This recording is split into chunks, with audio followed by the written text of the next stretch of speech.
Hop, hop, hop.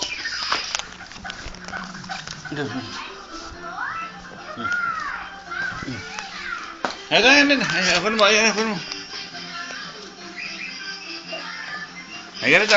Ay, tayo. Ito.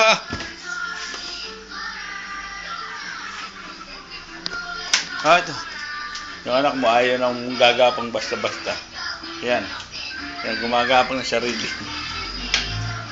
Ayan, ayan, haba, oh. Ayan. Hop, hop. Hop.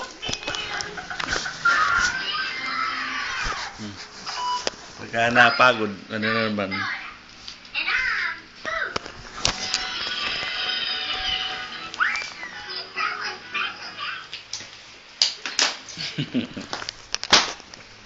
Hey!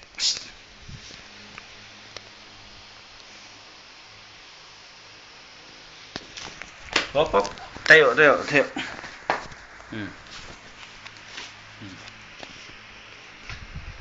Ayan. Nag-iisip kung paano gagawin.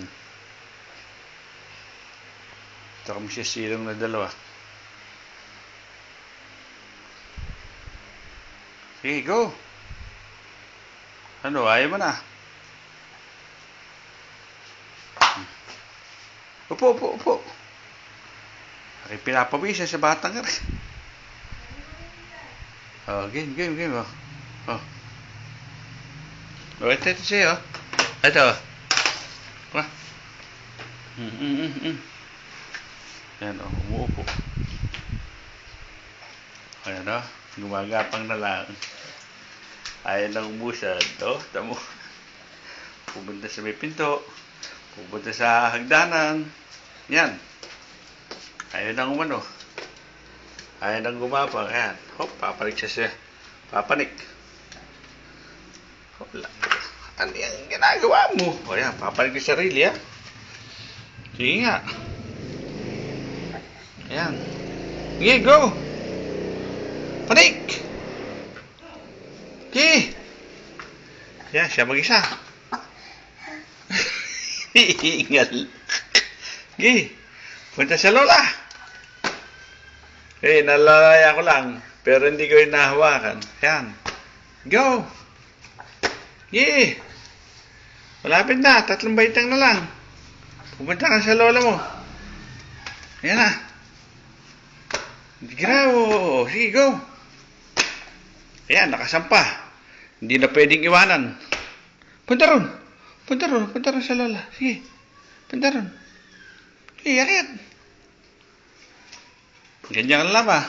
Nanay, tawagin mo. Nanay. Uy, lola. Lola, ayaw, punta ron.